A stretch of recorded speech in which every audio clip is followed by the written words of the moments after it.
అర్థమైందని భావిస్తున్నాను. ఎన్నో కార్యక్రమాలు చేశాను. ఇది సినిమాల్లో రాణించడం కూడా సినిమాల్లో ఎంతో ప్రప్రథమ స్థానంలో ఎన్నో సంవత్సరాలు దశాబ్దాలుగా ఉండటమే కాకుండా ఆర్టిస్ట్కి సామాజిక బాధ్యత సామాజికటువంటి సేవ చెయ్యాలి. అది నేను అనుకోను కాదు, ఏమీ కాదు, నాకు అనిపించి నా అభిమానులు అందరూ కలిపి వాళ్ళు ఎంతసేపటికి సినిమా థియేటర్లకో వాల్ పోస్టర్లకో పాలాభిషేకాలకో వీటి కొట్టుకోవడాలు వీటికి ఉండేటటువంటి కల్చర్ని మనం మార్చాలి అనే ఉద్దేశంతో వీళ్ళందరూ శక్తివంతులు. ఇలాంటి శక్తిని అన్గైడెడ్ మిస్సైల్లా ఉండకుండా దీని ఛానలైజ్ చేస్తే కనుక వీళ్ళ చేత సత్కార్యాలు మనం చేయించుకోవచ్చు అనే భావం నాకు లేట్ 90s వచ్చింది. అందులో భాగంగా ఆ రోజున బ్లడ్ దొరకక ఎంతోమంది మరణిస్తున్నారని తెలిసిన తర్వాత ఇంతమంది ప్రజానీకం ఉండి కేవలం బ్లడ్ అనేది హాస్పిటల్లోనో లేకపోతే ఫార్మస్యూటికల్స్లోనో దేడు దొరకదు మనకి. అది మనిషి ఇంకో మనిషికి ఇస్తేనే దొరుకుతుంది.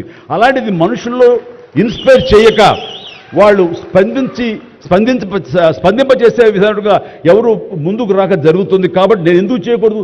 నా అభిమానులు అనేవాళ్ళు ఎస్ ప్రాణం ఇస్తామంటారు. ప్రాణం వద్దు, రక్తం ఇవ్వండి, రక్తం ఇవ్వండి అంటూ నేను 25 సంవత్సరాల క్రితం ఇక్కడ బ్లడ్ బ్యాంక్ పెట్టిన తర్వాత ఈ ఉత్సాహం ఏమైనా పొంగులాగా ఉండి తర్వాత చల్లబడిపోతుందా అని అనుకున్నాను. కానీ లేదు, ఒక జీవనదిలాగా సాగుతూనే ఉంది.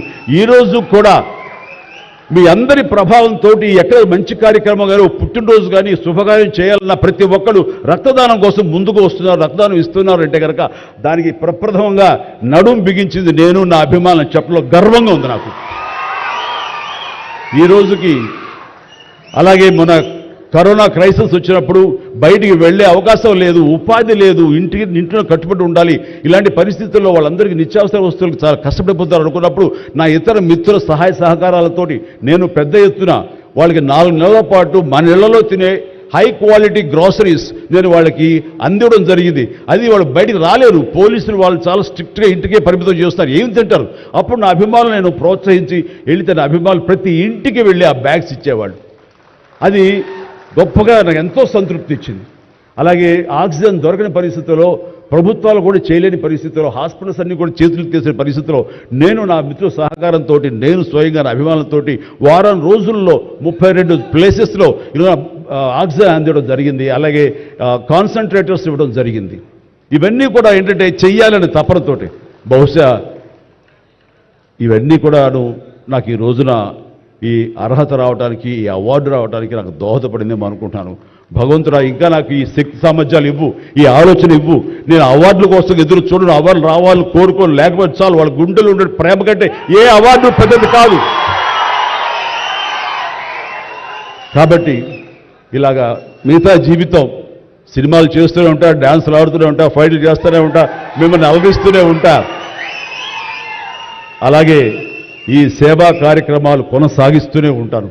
ఇది మీకు చెబుతూ ఈ అవకాశం ఇచ్చినటువంటి తెలంగాణ రాష్ట్ర ప్రభుత్వానికి మరీ ముఖ్యంగా మా ముఖ్యమంత్రి గారికి, మా ఉప ముఖ్యమంత్రి భట్టి గారికి, అలాగే మా సినిమాటోగ్రఫీ మినిస్టర్ గారికి, మిగతా ఇతర మినిస్టర్స్ అందరికీ నా హృదయపూర్వక ధన్యవాదాలు తెలియజేస్తూ థ్యాంక్ యూ సో మచ్. జై హింద్.